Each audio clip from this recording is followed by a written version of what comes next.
तो guys lookism के और एक न्यू पार्ट में आप लोगों का स्वागत है। पिछले पार्ट के अंदर हमने Hunt for big deal arc को कंप्लीट कर दिया था एंड उसके अंदर क्या बन खराबा हुआ वो तो तुमने देख ही लिया। वर्कर्स वाले बिग डील के ऊपर अटैक करके उनको लगभग खत्म करने वाला था, लेकिन इन मोमेंट पे यहाँ पर गन आ जाता है और आखिर में लग रहा था कि गन और जेम्स ली का एक फाइट देखने को मिलेगा हमें, पर ऐसा कुछ होता नहीं क्योंकि बिग डील के स्ट्रीट पर पुलिस वाले आ जाते हैं एंड बिग डील के सभी लोग ये स्ट्रीट छोड़ के भाग जाते हैं। सो गाइस अब इसके बाद शुरू होता है the united four major crew arc, जिसके शुरुआत में ही हम देखते हैं जेम्स ली और लिटिल डैनियल को। लिटिल डैनियल बेसिकली यहाँ पर आया है जेम्स ली से अपने टू बॉडी सीक्रेट के बारे में जानने के लिए। जेम्स ली ने बोला था ना कि दूसरी बार जब मिलेगा तब बताऊंगा, तो डैनियल वही पूछता है। जेम्स ली कहता है कि ठीक है, मुझे जितना कुछ पता है मैं तुझे बताता हूँ, तो चल ये रख ले। हम देखते हैं जेम्स ली डैनियल को वही वाला पिक्चर देता है जो डैनियल को मिला था जेम्स ली के स्कूल पर। लिटिल डैनियल तो मनी में नहीं कहता है कि ये फोटो तो मुझे तब मिली थी जब मैं जेम्स ली को ढूंढते ढूंढते उसके स्कूल पर पहुंचा था, बट गाइस तुम लोगों को याद होगा उस टाइम गन ने ये पिक्चर डैनियल से छीन ली थी। पर अभी डैनियल सोचता है कि ये जेम्स ली के पास क्या कर रहा है। वो पूछता है जेम्स ली से कि ये कहाँ से मिला। जेम्स ली कहता है कि भाई ये बस एक फोटोकॉपी है, जो ओरिजिनल पिक्चर है वो चार्ल्स चोई के पास है। जब मुझे मौका मिला तब मैंने इसका एक कॉपी बना ली थी। और अभी जेम्स ली कहता है कि डैनियल क्या तुझे पता है इस फोटो के अंदर कौन लोग है? ये बेसिकली चार्ल्स चोई और उसके फैमिली है एंड ये फोटो तब खींची गई थी जब उसकी फैमिली गरीबी में जी रहा था। तुम देख सकते हो फोटो के अंदर चार्ल्स चोई है, उसकी बीबी है और हाथ में जो बच्ची है वो बेसिकली क्रिस्टल है। आगे जेम्स ली ये भी कहता है कि डैनियल तू जो स्कूल में गया था वो चार्ल्स चोई के लिए बहुत ही स्पेशल जगह है। वो जगह चार्ल्स चोई की पुरानी यादों से जुड़ी हुई है, साथ में उसकी कमजोरी भी वहाँ पर ही मौजूद है। इसी वजह से वो उस टाइम बहुत ज्यादा गुस्सा हो गया था जब तू उस स्कूल में गया था।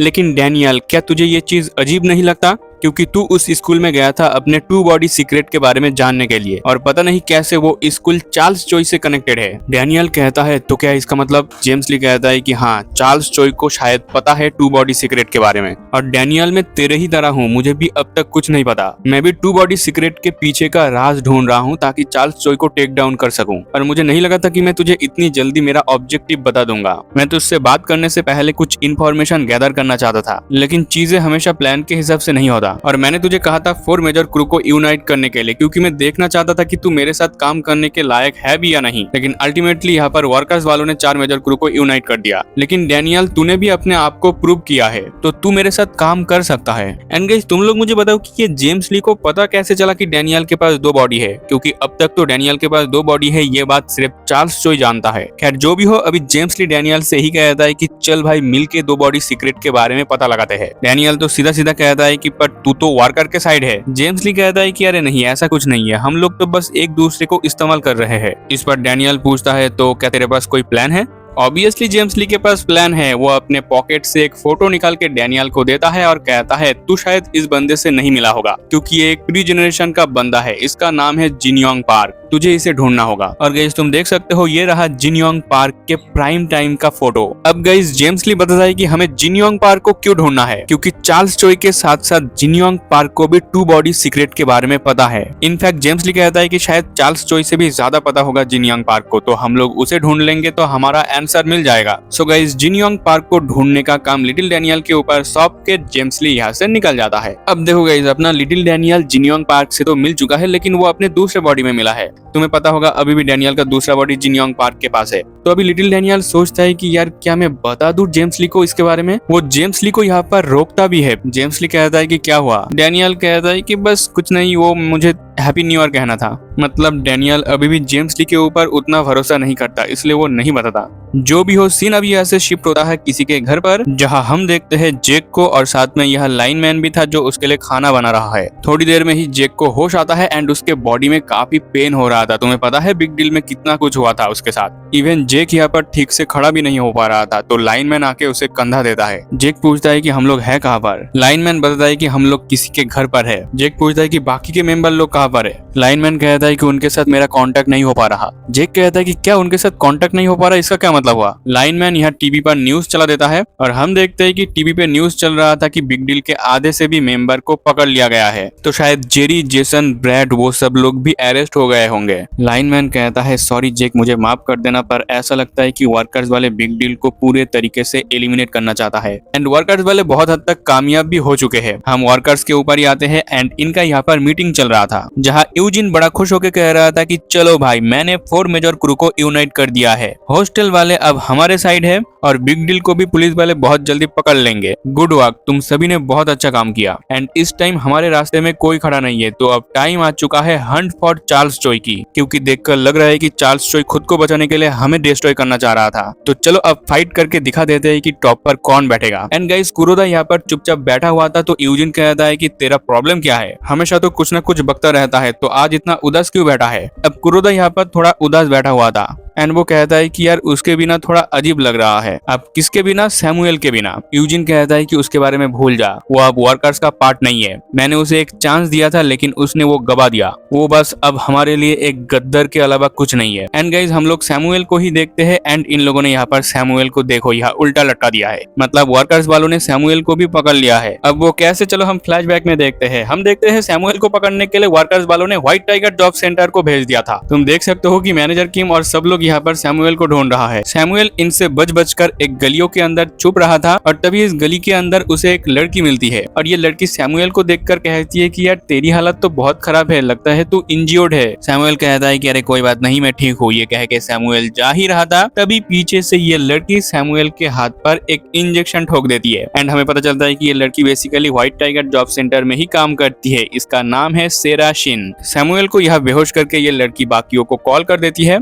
एंड उसके बाद सीधा सैमुअल का आंख खुलता है और तुम देख सकते हो कि उसको पूरा नंगा करके चड्डियों में यहाँ बांध दिया है। एंड देखकर तुम समझ गए होंगे कि ये किसके लैब में आया है, जिन योंग पार्क के। सैमुअल तो यहाँ चिल्लाने लग जाता है, पर तभी जिन योंग पार्क उसके मुंह में एक टेस्ट ट्यूब घुसा देता है और फिर इसके अंदर एसिड लिक्विड डालते हुए कहता है, बेटा अगर तू शांत नहीं हुआ तो ये चीज तेरे स्किन को गला देगा। और हाँ, मैंने तो अपना नाम तुझे बताया नहीं, मेरा नाम है जिन योंग पार्क और चल आज हम यहाँ पर मजे करेंगे, देख तेरा दोस्त भी यहाँ पर है। सैमुअल सोचता है कि दोस्त? कौन दोस्त? वो साइड में देखता है और तुम देख सकते हो कि इसने यहाँ पर जोहन को भी नंगा करके बांध दिया है। सैमुअल दूसरी साइड देखता है और दूसरी साइड देखता है वो बिग डैनियल को। और अभी जिन योंग पार्क सैमुअल से कहता है कि बेटा टेंशन मत ले, मैं इतनी जल्दी लोगों को नहीं मारता और एनीवेज तुम लोगों का वेलकम है वर्कर्स के फास्ट एफिलिएट के अंदर। तो गाइस, ये लोग वर्कर्स के फास्ट एफिलिएट के अंदर है और जिन योंग पार्क भी यहाँ पर ही छुपा हुआ है। खैर जो भी हो, अब यहाँ से सीन शिफ्ट होता है स्टीव हॉन्ग के ऊपर एंड स्टीव इस टाइम खाना खा रहा था बैठ के लिटिल डैनियल के साथ और स्टीव कहता है कि बेटा तूने ये कहाँ से करवाया? डैनियल कहता है कि क्या?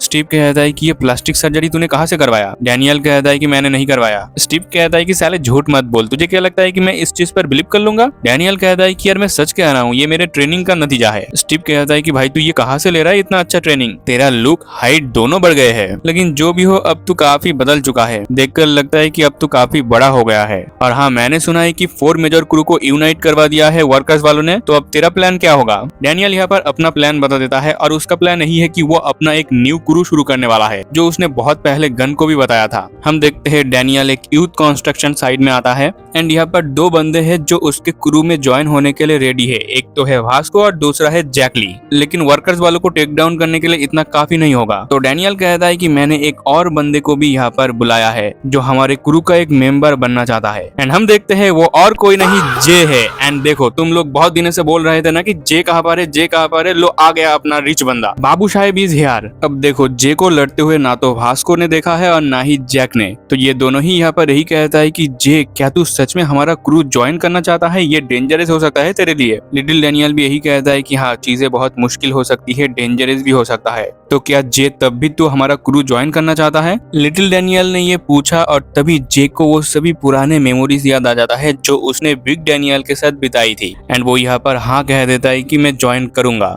इसके बाद डैनियल कहता है कि जे के अलावा भी और एक बंदा हमारा क्रू ज्वाइन करने वाला है, तुम सब लोग पहले उससे मिल चुके हो, वो हमारा क्रू ज्वाइन करना चाहता है। और गाइस, जो न्यू मेंबर है उसको देखकर यह वास्को जैक दोनों ही बहुत ज्यादा शॉक हो जाते हैं, क्योंकि गाइस हम देखते हैं कि जो बंदा इनके साथ क्रू में ज्वाइन होने वाला है वो और कोई नहीं हडसन है। वास्को तो इसे देखकर यही कहता है कि डैनियल तू किसी को भी ले ले पर इसको मत ले, ये बुरा बंदा है। और गाइस जैक भी सेम चीज कहता है। एंड गाइस तुम लोगों को पता है कि वास्को और जैक के साथ इन लोगों ने क्या किया था, पर अभी डैनियल कहता है कि रुक जाओ, मुझे पता है कि तुम लोग हडसन को बिल्कुल भी पसंद नहीं करते, क्योंकि ये सियोल से आके हमारे दोस्त लोगों के ऊपर अटैक कर दिया था एंड इनके मेंबर्स ने तो हमारे लोगों के ऊपर एक परमानेंट स्कार भी दे दिया था और ऐसे कई चीज हुई थी जिसके वजह से हम एलायंस अलायंस नहीं बना सकते। लेकिन बात यहाँ पर हो रही है वर्कर्स को टेक डाउन करने की। एंड जो रिसेंटली फाइट हुआ उसमें तुम लोगों ने देख ही लिया कि वर्कर्स वाले कितने पावरफुल है। तो हम सिर्फ 3 लोग उनके खिलाफ नहीं लड़ पाएंगे। अभी तो उनके पास व्हाइट टाइगर जॉब सेंटर है, इवन हॉस्टल वाले भी उनके साइड में है। साथ ही साथ हमें ये नहीं पता कि उनका फास्ट एपिलेट कितना ताकतवर होगा। सो हमें यहाँ पर वर्कर्स वाले के अगेंस्ट जाना है तो हमें और भी ज्यादा पावर की जरूरत पड़ेगी। इसी वजह से पास्ट में जो कुछ भी हुआ उसको भुला के हमें हडसन से हाथ मिलाना पड़ेगा। डैनियल से ये बातें सुन के तो जैक और वास को बिलीव ही नहीं कर पा रहा था। लेकिन हडसन यहाँ पर खुद सामने आता है और कहता है कि देखो भाई लोग, मैं तुम लोगों से माफी बिल्कुल नहीं मांगने वाला। ये सच है कि हम लोगों ने पहला अटैक किया था तुम लोगों के ऊपर, बट उसका दुगना पे हमने ऑलरेडी कर दिया है। और ये बात बहुत हद तक सही भी है क्योंकि अपने लौंडे लोग जाके इन लोगों को बहुत अच्छे से कूटा था। तो हडसन यही कहता है कि मैं यहाँ पर आया हूँ सिर्फ और सिर्फ एली जैंग से बदला लेने के लिए, पर अगर तुम लोगों को मुझसे प्रॉब्लम है तो मैं वापस अनसन जा रहा हूँ। ये सब देखकर जे डैनियल से पूछता है कि भाई हमारा क्रू सही तो है ना, हम लोग एक साथ काम कर पाएंगे। डैनियल से इसकी थोड़ी दिक्कत तो होगी पर बाद में ये लोग समझ जाएंगे क्योंकि वास्को और जैक ने देखा है वर्कर्स वाले कितने पावरफुल है। अगर वर्कर्स को टेक डाउन करना है तो हमें स्ट्रॉन्ग बनना ही पड़ेगा। वो कहते हैं ना, दुश्मन का दुश्मन हमारा दोस्त है। सो हाँ, अपना लिटिल डैनियल यहाँ पर एक क्रू बना लेता है जिसका अभी नाम है एलाइड। जो भी हो, अब सीन यहाँ से शिफ्ट होता है जिनयोंग पार्क के ऊपर। एंड अभी सैमुएल यहाँ पर कुछ कहने की कोशिश कर रहा था तो जिनयोंग पार्क उसके मुंह से टेस्ट ट्यूब हटाता है और सैमुएल यही कहता है कि जिनयोंग पार्क, मुझे बता कि यूजिन ने तुझे क्या डील दिया है, मैं तुझे उससे बढ़िया डील दूंगा। इसे सुनकर तो जिनयोंग पार्क सीधा इसके आंखों में उंगली घुसा देता है और यही कहता है कि यूजिन ने मुझे कोई डील नहीं दिया है। और तू सैमुएल सीओ, तू 3rd and 4th एफिलिएट का प्रेसिडेंट है ना? सच कहूँ तो ये पहली बार है जब मैं किसी प्रेसिडेंट को इंजेक्शन दे रहा हूँ। अब इसके बाद सीन शिफ्ट होता है गो के ऊपर और ये साला यहाँ ब्लड डोनेट करते हुए चिल्ला रहा था। डॉक्टर कहता है कि अरे अरे चिल्ला मत, हो गया, ले बैंडेज लगा दिया तुझे। और अभी गो यहाँ पर कहता है कि यार कुछ बुरा हुआ है। यह जो डॉक्टर था वो कहता है कि क्या बुरा हुआ है? गो कहता है कि यार किसी ने मेरे सीक्रेट फ्रेंड के साथ कुछ किया है। ये डॉक्टर कहता है कि तो अब तू क्या करेगा?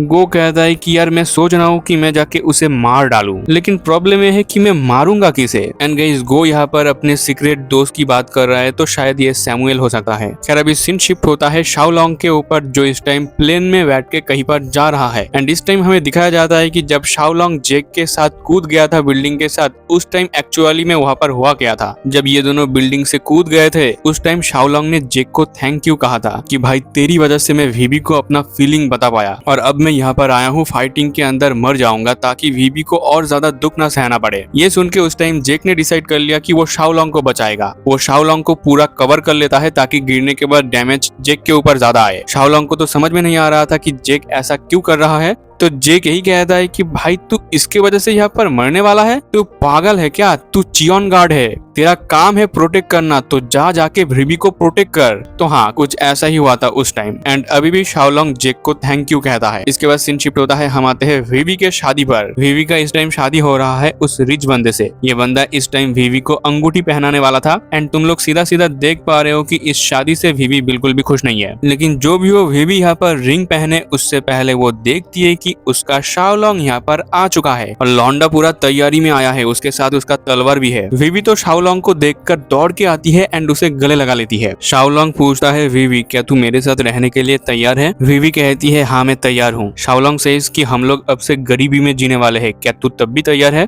वीबी सेज कि यस, हाँ। शाओलोंग फिर कहता है कि अब से तेरी जिंदगी एकदम सिंपल हो जाएगी, क्या तू तब भी तैयार है? वीबी सेज कि यस, हाँ मैं तैयार हूँ। शाओलोंग कहता है कि बस मुझे इतना ही सुनना था मेरे प्यार से, तो अब तू थोड़ी देर के लिए यहाँ पर वेट कर, मैं इनको खत्म करके अब भी वापस आता हूँ। एंड गाइस, ऑब्वियसली शाओलोंग अपने प्यार के लिए इन सभी गार्ड को हरा देगा। एनीवेज, जो भी वो सीन शिफ्ट होता है यूजिन के ऊपर जो इस टाइम अपने स्कूल में बैठा हुआ था एंड वो इस टाइम मीटिंग कर रहा है जेम्स ली से। यूजिन तो पहले थैंक्स कहता है जेम्स ली को कि अगर उस दिन तू नहीं आता तो गन मुझे पकड़ के चार्ल्स चोई के पास ले जाता। जेम्स ली कहता है कि बेटा यूजिन, तुम जानते हो मैंने उस दिन तुम्हारी मदद ऐसे ही नहीं की थी, मुझे भी रिटर्न में कुछ चाहिए। यूजिन पूछता है जेम्स ली से कि तुझे मुझसे क्या चाहिए? जेम्स ली सीधा सीधा कहता है कि मुझे चार्ल्स चोई के वीकनेस यानी कमजोरी के बारे में जानना है। यूजिन कहता है कि जैसा मैंने प्रॉमिस किया था मैं बताऊंगा तुझे चार्ल्स चोई के वीकनेस के बारे में, लेकिन उससे पहले मुझे एक इन्फॉर्मेशन रिवील करनी है। तो जेम्स ली पहले हम दोनों एक दूसरे से बात कर ले। जेम्स ली कहता है कि किसके बारे में? यूजिन कहता है कि बस कुछ नहीं, मैंने सुना है कि तूने किसी को जान से मारा है। ये सुन के तो जेम्स ली काफी ज्यादा शॉक हो जाता है और यही कहता है कि तू कहना क्या चाहता है? यूजिन सेज कि मुझे पागल मत बना, तूने फर्स्ट जनरेशन के अंदर काफी लोगों की पुंगी बजाई है, लेकिन तूने किसी को जान से नहीं मारा, बस तूने उनकी हड्डियां वगैरह तोड़ी थी। लेकिन मैं जानता हूँ तू उन अपराधियों में से एक है जो उस टाइम के सबसे बड़े अनसॉल्व मर्डर केस के जिम्मेदार है, वो केस जिसने पूरे देश को हिला दिया था। एंड गाइस मैं तुम लोगों को बता दूं, यहाँ पर बात हो रही है गैब्रियोंग किम के मर्डर की, और यूजिन ने यहाँ बोला कि उन अपराधियों में से तू एक है। मतलब गैब्रियोंग किम को सिर्फ एक ने नहीं मारा बल्कि और भी किसी ने मिलके मारा है। ऑब्वियसली मिलके ही मारना होगा, क्योंकि उस इंसान को मारने के लिए तुम अकेला थोड़ी ना काफी हो। खैर आगे यूजिन यही कहता है कि जेम्स ली तू टेंशन मत ले, मैं ये चीज किसी को नहीं बताऊंगा क्योंकि ये मेरे आगे काम आने वाला है। जेम्स ली तो इस टाइम पूरे सीरियस मोड में चला गया है, वो बस यही कहता है कि तू मुझे बता चार्ल्स चोई के वीकनेस के बारे में। यूजिन कहता है कि दैट्स राइट भाई, एविडेंस ही यहाँ पर सबसे बड़ी चीज है। तुम लोगों ने मिलके जो मर्डर को अंजाम दिया, चार्ल्स चोई ने उसको पूरा कवर अप किया और इतने सालों से वो तुझे ब्लैकमेल करके तुझे कंट्रोल कर रहा है। एंड यही चीज चार्ल्स चोई की सबसे बड़ी कमजोरी है। पहले तो मुझे ये बिल्कुल समझ में नहीं आया कि तेरे जैसे बंदे चार्ल्स चोई के अंडर काम क्यों कर रहा है, लेकिन जब मुझे तेरे और चार्ल्स चोई के बीच का कनेक्शन पता लगा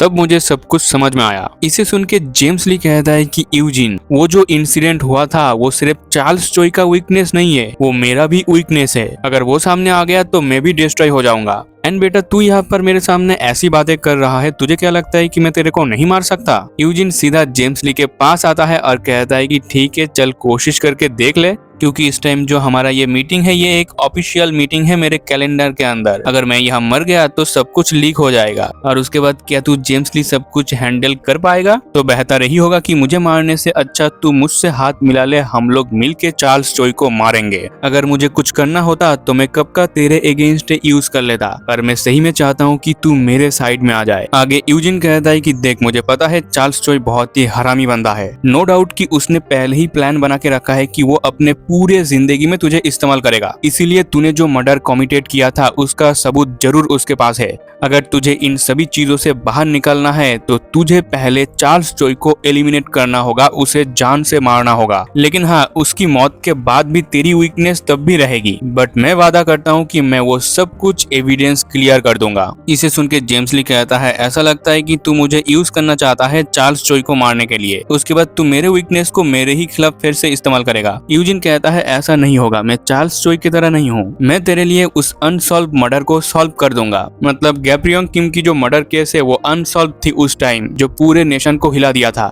यूजिन नहीं कह रहा है कि मैं उस केस को तेरे लिए सॉल्व कर दूंगा, मतलब जेम्स ली की जगह वो किसी और को फंसा के इस केस को क्लोज करना चाहता है। अगर उसने ऐसा कर दिया तो जेम्स ली बच जाएगा। यूजिन कहता है कि पुलिस वाले हमेशा ऐसा केस सॉल्व करने के लिए डेस्परेट होते हैं जो काफी ज्यादा उन्हें फेमस बना सकती है, और मैं पुलिस वालों में से किसी एक को जानता हूँ जो ये कर सकता है तेरे लिए। मतलब वही पुलिस कमिश्नर की बात यहाँ पर हो रही है। यूजिन नहीं कहता है कि उस पुलिस कमिश्नर के साथ मेरा रिलेशन और भी ज्यादा बेहतर हो गया है हंट फॉर बिग डील के बाद, तो हम उस केस के अंदर तेरे जगह पर किसी इलीगल इमिग्रेंट को फंसा देंगे, उसके बाद एक केस सॉल्व हो जाएगा और तुम देख के समझ पा रहे हो कि ये चक और जस्टिन है जिसको यूजिन फंसाने का प्लान बना रहा है। सब सुन के जेम्स ली भी यूजिन के साथ हाथ मिला लेता है, अब वो वर्कर के साथ काम करने के लिए रेडी है। और जब जेम्स ली यहाँ से जा रहा था तो यूजिन उसे रोक कर कहता है कि भाई मुझे तुझसे एक सवाल पूछनी थी कि चार्ल्स चोई को धोखा देना ये बहुत बड़ी रिस्क की बात है। मैं मानता हूँ कि शायद उसे तेरे वीकनेस के बारे में पता है, लेकिन क्या दूसरा रीजन भी है जिसकी वजह से तू उसे धोखा दे रहा है? जेम्स ली कहता है कि हाँ है ना, वो बुढ़ा होता जा रहा है। और दूसरे साइड हम आते हैं गन के ऊपर, जो यही सेम चीज चार्ल्स चोई से कह रहा है कि यार तू बुढ़ा होते जा रहा है, तेरे पास एक मौका था यूजिन को टेक डाउन करने के लिए, लेकिन तूने उसे वेस्ट कर दिया, तूने सडनली अपना प्लान चेंज कर दिया और अब तू कुछ भी नहीं कर रहा। चार्ल्स चोई कहता है कि हाँ गन तूने सही कहा, मैं बुढ़ा हो गया हूँ।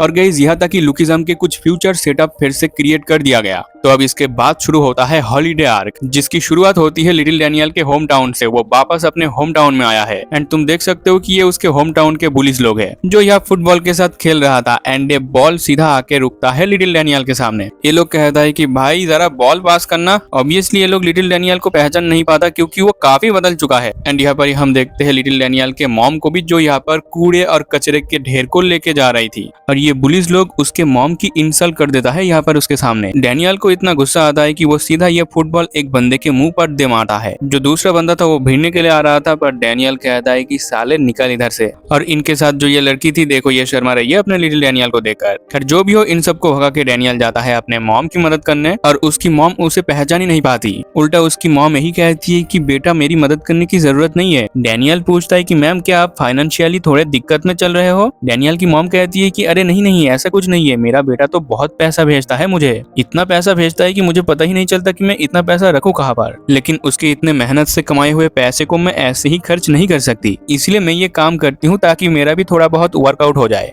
इसके बाद डैनियल सीधा अपने मॉम के कंधे पर हाथ रख के कहता है, मैम क्या आपने मुझे नहीं पहचाना? डैनियल की मदर कहती है कि तुम कौन हो? डैनियल कहता है कि यार मॉम, मैं आपका बेटा हूँ। देर से ही सही पर उसकी मॉम उसे पहचान लेती है और बहुत खुश होती है कि उसका बेटा इतना लंबा और हैंडसम बन चुका है। उसकी मॉम तो ये तक भी कहती है कि बेटा तुझे तो टीवी पर आना चाहिए। खैर जो भी हो, डैनियल अपने मॉम की थोड़ी बहुत मदद करती है। उसके बाद वो घर में आता है और उसकी मॉम ने उसके लिए बहुत सारा खाना बनाती है। डैनियल तो अपने मॉम से पूछती है कि मॉम क्या हुआ, आप स्माइल क्यों कर रहे हो? उसकी मॉम कहती है कल हॉलीडे के लिए हम लोग फिर से ग्रैंड मदर के घर पे जा रहे हैं, तो मैं ये देखने के लिए बहुत एक्साइटेड हूँ कि वो लोग तुझे देखकर क्या बोलेंगे, क्योंकि अब तो तू पहले से काफी हैंडसम बन चुका है। सच में बेटा तू मेरी शान और खुशी दोनों है। तुझे ऐसे बड़ा होते हुए देखकर मैं बिना मुस्कुराए कैसे रह सकता हूँ। डैनियल को समझ में आता है कि उसकी मॉम ने हमेशा अपने जिंदगी में उसको पहले रखा है, लेकिन तुम्हें पता है कि बदले में डैनियल ने उसके मॉम के साथ अच्छा बिहेवियर नहीं किया था पहले। तो डैनियल इस टाइम सॉरी कहता है अपने मॉम से। उसकी मॉम भी कहती है कि डैनियल तू मुझसे सॉरी मत बोल, अब तू बहुत बड़ा हो चुका है। खैर इसके बाद खाना पीना खा के डैनियल बर्तन मजने लग जाता है और अभी वो अपने मॉम से कहता है कि मॉम मुझे आपसे कुछ पूछना था। उसकी मॉम कहती है कि किसके बारे में पूछना था? डैनियल वही जिनियोंग पार्क का फोटो निकल के अपने मॉम को दिखाते हुए कहता है कि मॉम क्या आपने इसको पहले कहीं पर देखा है? उसकी मॉम तो ये फोटो देख के बहुत ज्यादा डर जाती है और इतना ज्यादा डर जाती है कि वो यहाँ पर नीचे जमीन पे ही गिर जाती है। डैनियल अपने मॉम को पकड़ के कहता है कि मॉम क्या हुआ, अपने भूत देख लिया क्या? डैनियल की मॉम तो यही कहती है कि बेटा तुझे ये फोटो कहाँ से मिला, तुझे ये फोटो आखिर दिया किसने? अब गाइस देखो, तुम लोगों को लग रहा होगा कि ये डैनियल अपने मॉम को ये फोटो दिखा के क्यों पूछ रहा है ये सवाल। ऐसा इसलिए क्योंकि जेम्स ली ने खुद कॉल करके डैनियल को ये चीज बताई थी। डैनियल तो कॉल पर यही कहता है कि क्या मेरा मॉम जिनियोंग पार्क को जानता है? जेम्स ली कहता है कि हाँ, तेरा मॉम और जिनियोंग पार्क एक दूसरे को जानते हैं। उस टाइम तू काफी छोटा था डैनियल, और जैसे कि जिनियोंग पार्क को टू बॉडी सीक्रेट के पीछे का राज पता है, तो मुझे लगता है कि इस मामले में तेरा मॉम तेरी हेल्प कर सकता है। एंड इस टाइम हम डैनियल के मदर के ऊपर ही आते हैं, जो पूरा भड़क चुकी है अपने बेटे के ऊपर कि बेटा बता कि तुझे ये फोटो किसने दिया है और कौन ढूंढ रहा है इसे। डैनियल कहता है कि मॉम मुझे ये एक सेलिब्रिटी से मिला है। ये सब सुन के डैनियल की मॉम यहाँ पर रोते हुए कहती है कि तो बात यहाँ तक पहुँच चुकी है। डैनियल तो ही कहता है कि मॉम क्या हो गया, आप ऐसे बिहेव क्यों कर रहे हो, और इसका क्या मतलब हुआ कि बात यहाँ तक पहुँच चुका है? क्या आप सही में जिनियोंग पार्क को जानते हो?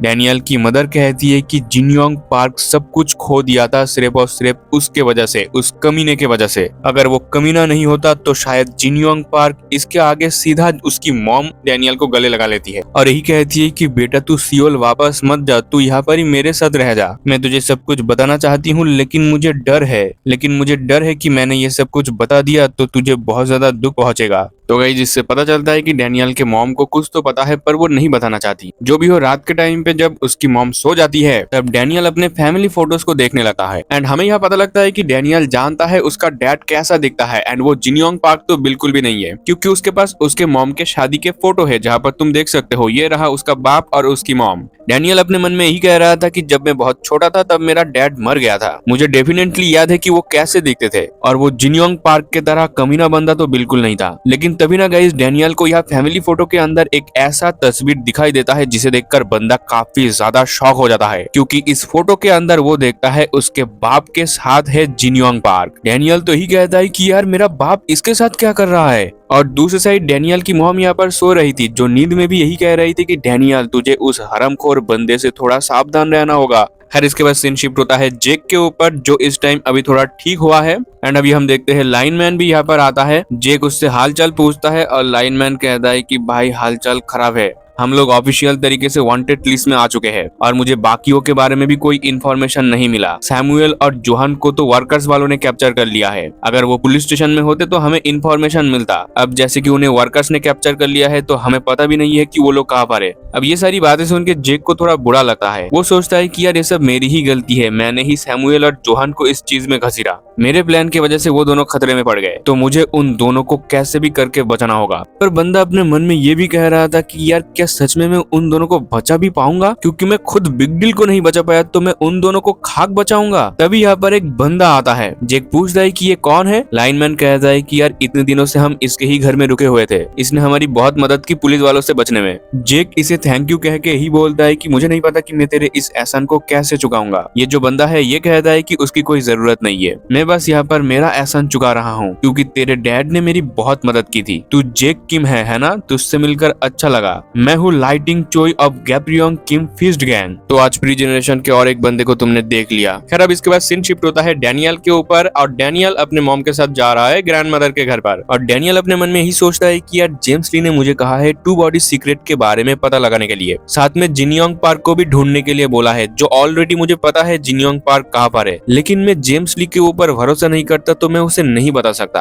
और मैं इसके बारे में अपने मॉम से भी और कोई क्वेश्चन नहीं करने वाला, क्योंकि तुम्हें पता है लास्ट टाइम जब डैनियल ने पूछा था तो उसकी मॉम की हालत क्या हुई थी। जो भी हो, अभी हम डैनियल के होम टाउन के फैमिली के ऊपर आते हैं। एंड ये सब इतने कमीने हैं कि ये लोग यही कह रहे थे कि यार डैनियल का मॉम कहाँ पर रह गया, अगर वो नहीं आएगी तो खाना और बर्तन कौन मांजेगा। मतलब समझ रहे हो क्या लोग है यार। खैर अभी यार डैनियल का भाई डेलन आता है और उसका बाप तो यहाँ पर डींगे हाँक रहा था कि मेरा बेटा अब बहुत पॉपुलर बन चुका है। उसके बाद डैनियल का ये वाला भाई डेविड यहाँ पर आता है और इसका बाप भी यहाँ पर अपने बेटे को लेकर पढ़ाई कर रहा था। हालांकि ये दोनों ही एक नंबर के गांडू है, और उनकी बहन भी देखो वो पीछे बैठी हुई है, जो अभी भी फॉलो करती है हमारे बिग डैनियल को। एंड वो कहती है कि यार इस लौंडे ने काफी टाइम से सोशल मीडिया में कुछ भी पोस्ट नहीं किया है, क्या ये किडनैप हो गया है। खैर इनके बातचीत के बीच में ही डैनियल की मॉम और डैनियल भी यहाँ पर आ जाते हैं। डैनियल के होम टाउन के फैमिली लोग भी उसे पहचान नहीं पा रहे थे, उल्टा वो लोग यही कह रहे थे कि ये लड़का है कौन। डैनियल कहता है कि यार मैं डैनियल ही हूँ, मेरा वेट बस थोड़ा बहुत तो कम हुआ है। भाई थोड़ा बहुत, सब लोग तो बहुत ज्यादा हैरान हो जाते हैं डैनियल को देखकर। They are like be what the fuck are you saying bro, you are literally change. फिर भी गाइस तुम्हें पता है कि रिश्तेदार कैसे होते हैं, वो हमेशा अपने बेटे की ही बड़ाई करती है। लेकिन खैर जो भी हो, डैनियल यहाँ पर आया है लेकिन खाली हाथ नहीं, वो सबके लिए यहाँ कुछ न कुछ लेके आया है। वो डिलन को डीजी के कॉन्सर्ट के VIP टिकट देता है। उसके बाद वो डिलन को एक स्टीमर लड़की से मिलवाती है। डैनियल कहता है कि ये मेरा दोस्त है, इसको फॉलो करके रख, ये तेरी मदद करेगा। डेविड कहता है कि भाई क्या बात कर रहा है, ये तो एक सेलिब्रिटी है, तुझसे बात करती है। इसके बाद डैनियल अपने बहन को एक गुच्ची का कपड़ा देता है। इवन वो सारे रिश्तेदारों के लिए कपड़े लेकर आया है, जो देखकर काइंडा सब लोग हैरान तो है।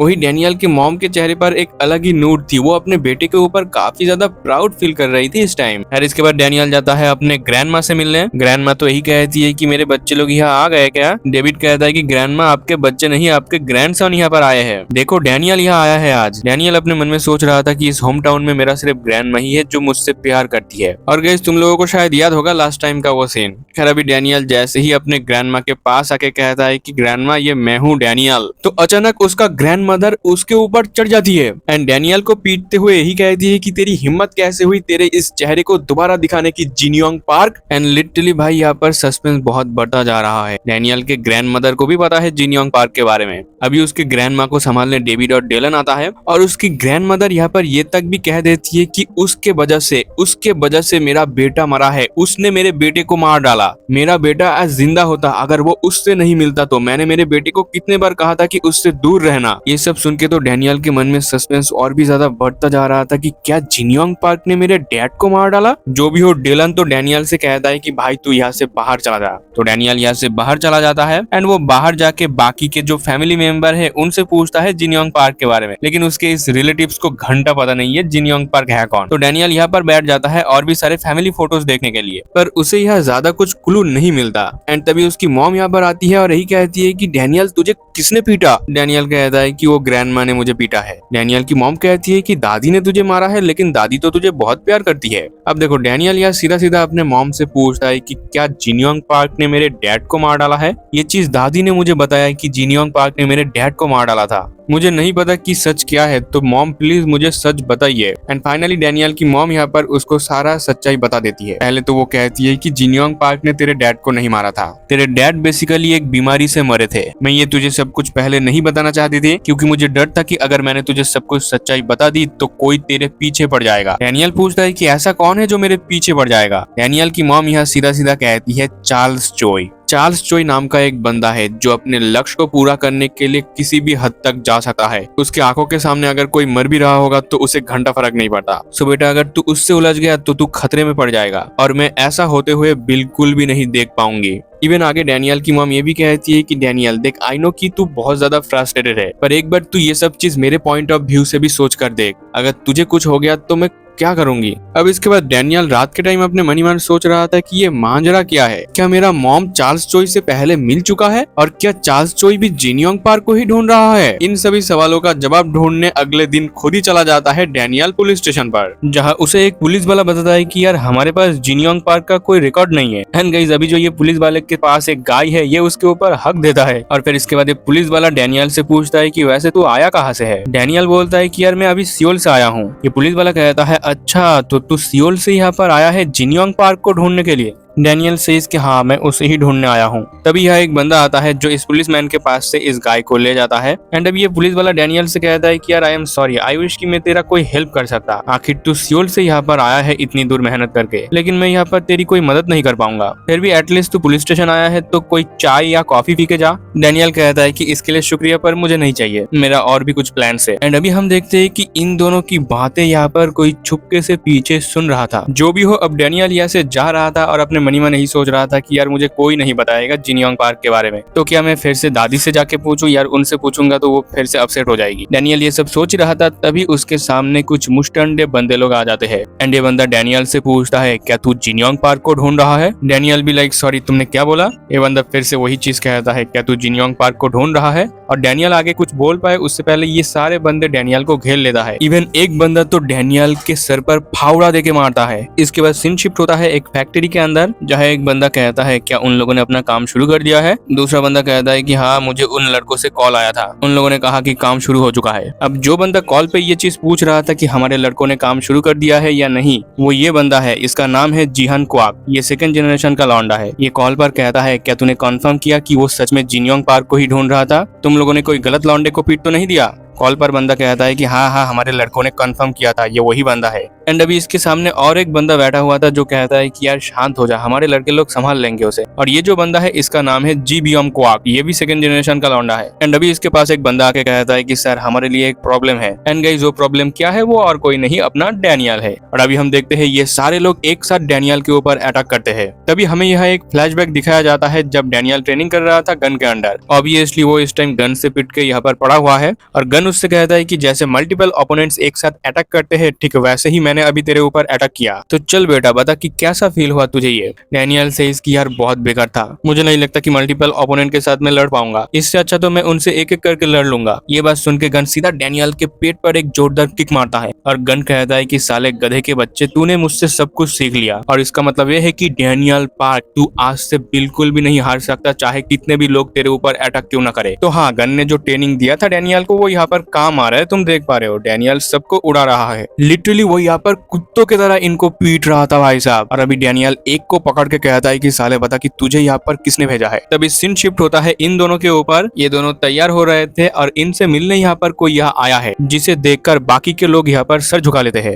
एंड मैं तुम लोगों को बता दूं यहाँ पर वही पुलिस वाला आया है जिससे डैनियल थोड़ी देर पहले मिला था। और ये जो पुलिस वाला है इसको देखकर ये बंदा कहता है कि बड़े भाई हमने उस लॉन्डे को पकड़ने के लिए सबसे स्ट्रॉन्गेस्ट लोगों को भेजा है, पर वो लोग उस बंदे डैनियल पार्क को टेक डाउन करने के लिए काफी नहीं है, तो हमें यहाँ पर कुछ सेटअप करना पड़ेगा बड़े भाई। ये पुलिस वाला अपने सर से टोपी हटाता है और अपना बाल बुल ठीक करके कहता है उस हरामखोर ने शायद उसको भेजा होगा, तो उससे डील करना इतना आसान नहीं होने वाला। फिर भी चलो हम कंट्री साइड के बाहर है तो हम संभाल लेंगे। और अभी हम देखते हैं इस बंदे का फुल अप चेहरा। भाई इसका नाम है जी चैंग क्वाक। ये बंदा फर्स्ट जनरेशन का लौंडा है और अभी हमें पता लगता है कि ये तीनों बेसिकली भाई है। खैर जो भी हो हम डैनियल के ऊपर आते हैं और डैनियल ने जो इससे पूछा था पता कि तुझे कौन भेजा है यहाँ पर। तो ये बंदा कहता है कि हमें कुछ नहीं पता, हमें बस ऑर्डर मिले थे। डैनियल पूछता है कि तुझे जिन लोगों ने ऑर्डर दिया था वो लोग कहाँ पर है। ये बंदा कहता है कि वो लोग माउंटेन के पीछे जो शहर है वहाँ पर रहते हैं। तभी इस लौंडे के फोन पर फोन आता है और डैनियल इस फोन को रिसीव करता है। ऑब्वियसली फोन किया है जिहान ने। जिहान कहता है कि वाओ, मैं तो इम्प्रेस हो गया तुझसे, तूने अकेले ही हमारे सारे लौंडों को टेक डाउन कर दिया। एंड तू डैनियल पार्क ही बोल रहा है ना? वैसे तू जिनयोंग पार्क को क्यों ढूंढ रहा है? क्या तू उस हरामखोर कमीने के लिए काम करता है? डैनियल से इसकी मैं किसी के लिए काम नहीं करता एंड मुझे नहीं पता कि तुम लोग किसके बारे में बात कर रहे हो।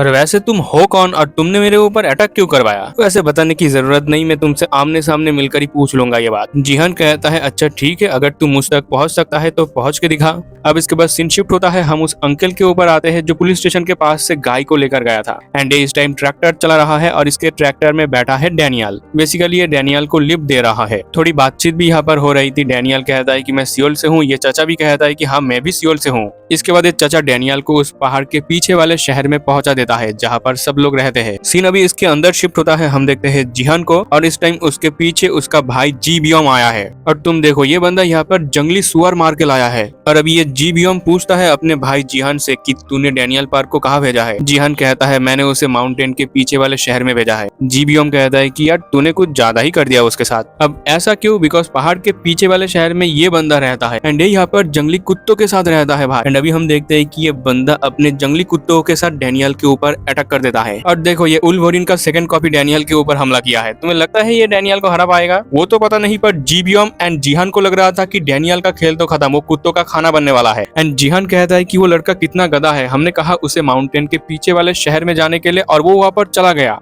इन लोगों को लग रहा है कि डैनियल गधा है। अब वो गधा है तो पर भाई अभी वो बहुत ताकतवर बन चुका है। तुम देख सकते हो कि डैनियल इसकी माँ बहन एक कर रहा है भाई, कुत्तों की तरह पेलता है इसको। और इसको डैनियल इतने गंदे तरीके से यहाँ पीटता है कि उसके जो सारे जंगली कुत्ते थे वो साइड में सर झुका के बैठ जाते हैं। यार जो भी हो, जिहान अभी इस कुत्ते के ओनर को ही कॉल करता है और कॉल उठाता है अपना डैनियल। डैनियल कहता है कि ये फिर से मैं ही हूँ और मैं बहुत जल्दी आ रहा हूँ तेरे पास, रुक जा। जिहान यहाँ डैनियल से इम्प्रेस तो होता है पर उसे इतना गुस्सा आता है कि वो खुद का फोन ही तोड़ देता है। इसका भाई जीबियोम कहता है कि यार टेंशन मत ले, वो डैनियल पार्क हमें कभी नहीं ढूंढ पाएगा। उसने उस कुत्ते के ओनर को पीट दिया पर उसे जो इन्फॉर्मेशन मिला उसके बेसिस पर वो हमें कभी नहीं ढूंढ पाएगा। अब गाइस ऐसा क्यों? डैनियल इनको ढूंढ क्यों नहीं पाएगा? क्योंकि ये पूरा इलाका इनके कंट्रोल में है और इन्होंने सोच लिया है कि ये डैनियल को इधर उधर घुमाते रहेगा। पर तभी यह एक बंदा आके कहता है कि एक प्रॉब्लम है, किसी ने हमारे बी फार्म पर अटैक कर दिया है। ये दोनों भाई तो बड़ा शॉक हो जाता है कि डैनियल इतनी जल्दी यहाँ पर आ गया। ये बंदा कहता है कि वो डैनियल पार्क नहीं है, हमें कोई भी आइडिया नहीं कि वो बंदा कौन है। उसने एक ब्लैक कोट पहना हुआ है और वो हमारे लॉन्डो को कुत्तों की तरह पीट रहा है। और वो यहाँ कोई पैर वैर यूज नहीं कर रहा, वो सिर्फ अपने मुक्कों से सबको पेल रहा है। और गाइस तुम समझ गए होंगे कि ये और कोई नहीं हडसन है। हडसन यहाँ डैनियल को कॉल लगाकर कहता है कि मैं यहाँ आ चुका हूँ। डैनियल कहता है कि मुझे माफ कर देना, मैं अपने पर्सनल मैटर में तुझे इन्वॉल्व कर रहा हूँ उसके लिए। हडसन कहता है कि मैंने ऑलरेडी कह दिया था कि मैं तेरा क्रू ज्वाइन कर रहा हूँ और वैसे भी टेंशन मत ले, तू हमारा लीडर है। इसके बाद हम इन दोनों भाई के ऊपर आते हैं जहाँ जिहान कहता है कि मैं जाता हूँ बी फार्म। जीबियोम उसे रोक कर कहता है कि नहीं, मैं वहाँ पर जाता हूँ। पर तभी और एक बंदा यहाँ आके कहता है कि एक प्रॉब्लम है, हमारे लैंडफिल पर किसी ने अटैक कर दिया। जीबियोम कहता है क्या ये डैनियल पार्क है? ये बंदा कहता है नहीं, वो कोई और बंदा है जो बाइक पर यहाँ पर एंट्री लिया है और वो हमारे लड़के लोगों के ऊपर अटैक नहीं कर रहा बल्कि उन्हें डरा के भगा रहा है। ऑब्वियसली तुम समझ गए होंगे कि ये जे है और जे यहाँ किसी को चोट नहीं पहुंचाता बल्कि उनको भगा देता है। और अभी डैनियल जे को भी कॉल करके थैंक्स कहता है इसके लिए। और अभी जे यहाँ अपने फोन को फेंक देता है। तभी हम देखते हैं जे के सामने आ चुका है जिहान। तो तुम समझ गए होंगे कि इनके बीच अब फाइट होने वाला है जे वर्सेस जिहान का। लेकिन जिहान यहाँ फोन उठा के डैनियल से कहता है कि यार मैं बड़ा तुझसे इम्प्रेस हुआ हूँ और बेटा आज लैंडफिल पर मैं तेरा इंतजार कर रहा हूँ यार। डैनियल कहता है कि सॉरी यार, मैं तुझसे मिलने के लिए इंटरेस्टेड नहीं हूँ, मैं तो शुरू से ही तुम्हारे बॉस से भिड़ने के लिए उतावला हो रहा था। एंड बोलते हुए हम देखते हैं कि डैनियल इस टाइम पुलिस स्टेशन के सामने खड़ा हुआ है। डैनियल कहता है कि जब मैं पहली बार उस पुलिस वाले से मिला था तब मुझे कुछ सस्पिशियस फील हुई थी और उस पुलिस वाले से मिलने के बाद ही मेरे ऊपर एक एक करके अटैक होना शुरू हो गया था। तो मुझे समझ आ गया कि यही पुलिस वाला तुम लोगों का लीडर है। एंड अभी डैनियल इस लीडर के सामने ही खड़ा हुआ है। एंड डैनियल इससे पूछता है कि वैसे तू मुझे जिनयोंग पार्क को ढूंढने से क्यों रोक रहा है और तू मेरे ऊपर अटैक क्यों करवा रहा है? आखिर तू है कौन एंड जिनयोंग पार्क के साथ तेरा रिश्ता क्या है? इसके बाद सीन शिफ्ट होता है हडसन के ऊपर जिसके सामने इस टाइम खड़ा हुआ है जीबियोम। और जीबियोम यहाँ हडसन को पहचान लेता है। वो हडसन के पास आके कहता है तू तो अनसन का वही सूरज है जो डूब चुका है ना? दिस मोमेंट हडसन ये सुनता है वो सीधा मुक्का मारता मारता है इसके मुंह पर तुम लोग देखो जी बियोम को यहाँ कुछ नहीं हुआ, वो स्टिल खड़ा हुआ है। बेसिकली हडसन ने अपने लेफ्ट हैंड का पंच मारा था, जैसे ही वो राइट हैंड का पंच मारता है वो इसको जमीन में घुसेड़ देता है। जी बियोम कहता है कि बहुत बढ़िया, तेरा राइट हैंड का पंच तो वाकई ही कमाल का है, पर बेटा तुझे यार नहीं आना चाहिए था, तूने यहाँ पर आके बहुत बड़ी गलती कर दी है, तूने यहाँ के सारे मधुमक्खी को गुस्सा दिला दिया।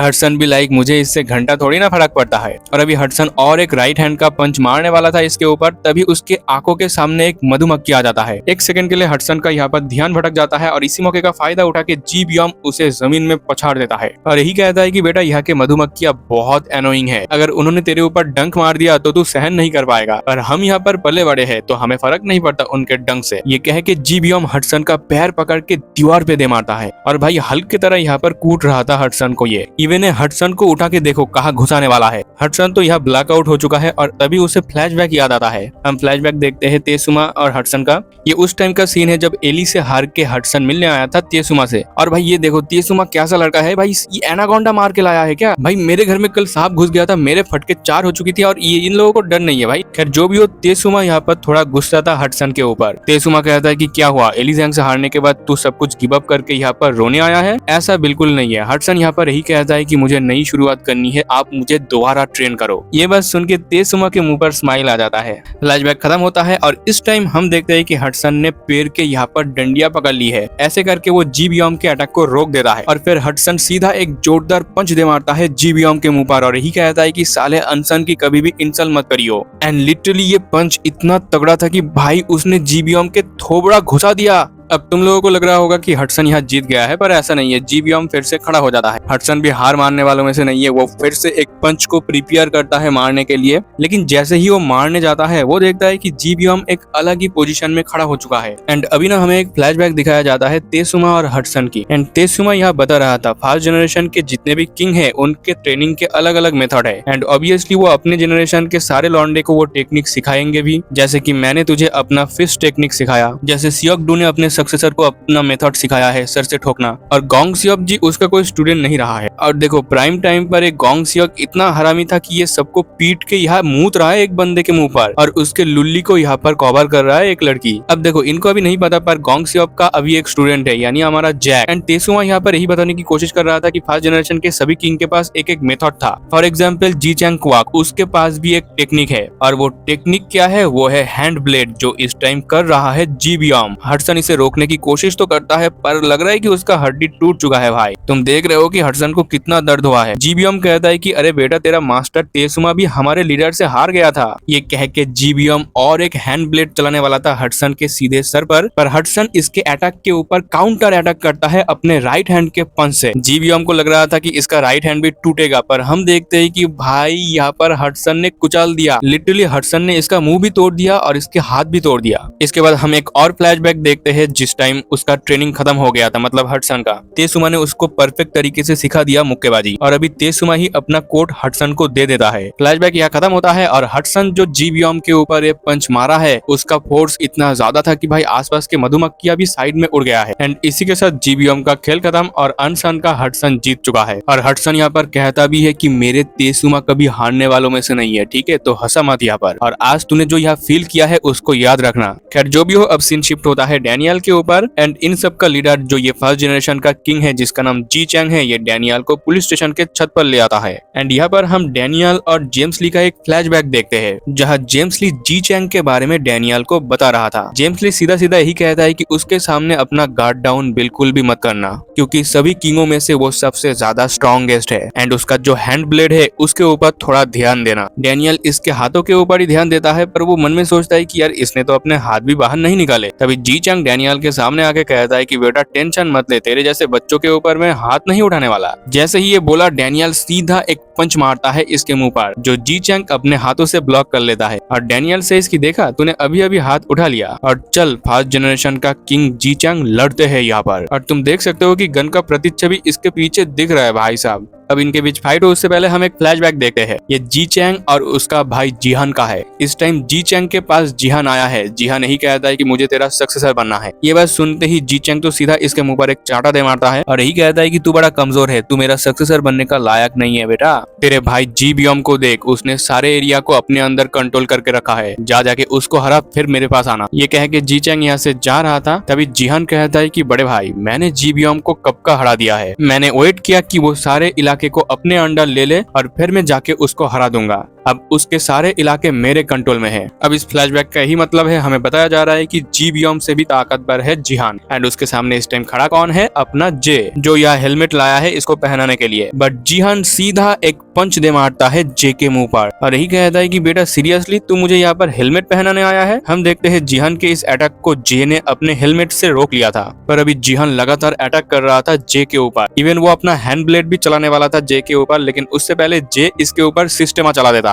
बट हाँ, जिहान भी फाइट बैक कर रहा था, वो हार नहीं मानता, वो काफी सारे किक्स थ्रो करता है जे के ऊपर। जे कुछ तो डॉज कर रहा था लेकिन कुछ को डॉज नहीं कर पा रहा था और अभी जिहान जे को पकड़ के जमीन में एक स्लैम दे मारता है और अभी जिहान जे के ऊपर एक हैंड ब्लेड चलाते हुए कहता है कि बेटा अब इस अटैक में तेरा गेम खत्म होने वाला है। पर उससे पहले सीन शिफ्ट होता है यूजिन के ऊपर और यूजिन को अभी पता लगता है कि डैनियल ने एक क्रू शुरू किया है। इस क्रू के अंदर जितने भी लोग हैं, वास्को, जैक, हडसन, सबके बारे में तो पता है इन्हें, पर जे के बारे में इन्हें ज्यादा कुछ नहीं पता। इन्हें बस इतना पता है कि जे एज ग्रुप का जो सीईओ है उनका दूसरा बेटा है और स्टीव ने अपने इस दूसरे बेटे जे को छोड़ दिया है। मैंडियक जे का फाइल देखकर कहता है कि इसका पावर कॉम्बैट भी हमें नहीं पता। यूजिन कहता है ऐसा नहीं है, हम बस एक अंदाजा लगा सकते हैं और ये सिंपल है क्योंकि उसके बाप के साथ काम करता है अलेक्जेंडर सोफिया। वो एक ऐसा हीरो है जो जिनचियोल पार्क के साथ मिलकर लिटरली एक जंग को रोक दिया था और इसी अलेक्जेंडर सोफिया को हायर किया गया था एज ग्रुप के सबसे कमजोर बेटे यानी जे को ट्रेन करवाने के लिए। तुम देख रहे हो यूजिन को यह सब कुछ पता है। यूजिन जानता है अलेक्जेंडर सोफिया ही जे का मार्शल आर्ट टीचर है एंड उसी मार्शल आर्ट टेक्निक से जे ने यहाँ पर जिहान के हैंड ब्लेड को रोक दिया है। लेकिन ये हरामखोर जिहान इतना हरामी है कि ये काट लेता है जे के पैरों पर। जे तो सीधा इसको एक किक मार के पीछे धकेल देता है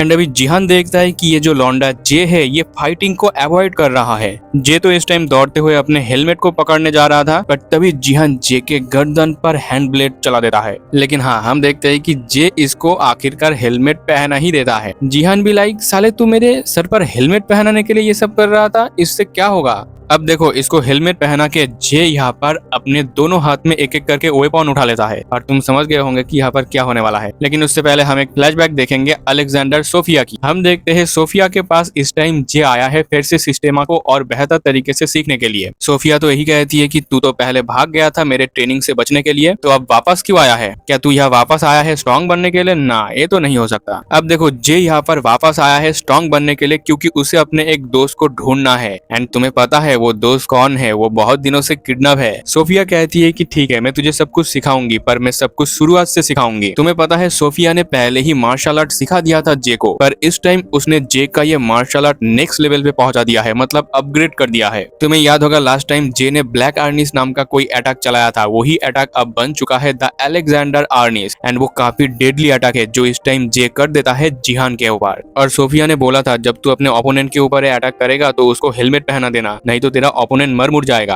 एंड गाइस जे का ये अटैक इतना खतरनाक था कि जिहान खुद ही अपना हार मान लेता है कि साले हरामखोर मैं हार मानता हूँ। जिहान तो ही कहता है कि मैंने बहुत सारे फाइट किया है लोगों के साथ जिन्होंने वेपन यूज किया है, पर इस तरह से वेपन यूज करना मैं पहली बार देख रहा हूँ बे। डैम यार, मैंने कभी नहीं सोचा था कि मैं इस तरह से हार जाऊंगा। यार यह मामला खत्म होता है। अब सीन शिफ्ट होता है डैनियल के ऊपर जो इस टाइम लड़ रहा है जी चैंग से। डैनियल इसके ऊपर काफी सारे अटैक करता है पर जी चैंग इन सभी को रोक लेता है और अभी जी चैंग पूछता है वैसे तेरा मास्टर कौन है? उसने तेरे को बहुत अच्छे से ट्रेन किया है। ये कह के जी चैंग सीधा यहाँ पर डैनियल को एक हाथ से उठा लेता है। भाई डैनियल तो मन में ही कहता है कि भाई इसका पावर तो गन के जैसा लग रहा है बे। पर जो भी हो डैनियल ऐसे ही हार नहीं मारने वाला, वो हवा में ही अपना घुटना दे मारता है जी चैंग के सर पर। लेकिन सरप्राइजली हम देखते हैं कि जी चैंग ने इसको रोक लिया है अपने हाथों से और तुम देखो इसके हाथों में कितने सारे स्कार है। भाई जी चैंग बोलता भी है कि भाई देख ले, क्या तुझे मेरे साथ सच में फाइट करनी है? फर्स्ट जनरेशन के लोग किसी के ऊपर मर्सी शो नहीं करते। अब इन दोनों का फाइट हो उससे पहले हम एक फ्लैशबैक देखते हैं जहाँ पर गन डैनियल को बता रहा था कि देख एक दिन ऐसा आएगा कि तुझे फास्ट जनरेशन के किसी के साथ लड़ना पड़ेगा। एंड ये फास्ट जनरेशन कोई ऐसी वैसी जनरेशन नहीं है, उनके जनरेशन को एज ऑफ वॉर कहा जाता था। स्पेशली उनके जो किंग्स है वो काफी ज्यादा पावरफुल है सेकंड जनरेशन से। बट बेटा तू एक चीज याद रखना कि उन सभी में से स्ट्रॉन्ग मैं ही हूँ। वही गन यहाँ पर सीधा सीधा कह रहा है कि वो गए भाड़ में, मैं स्ट्रॉन्ग हूँ, तू मेरा स्टूडेंट है, पेल दे सबको।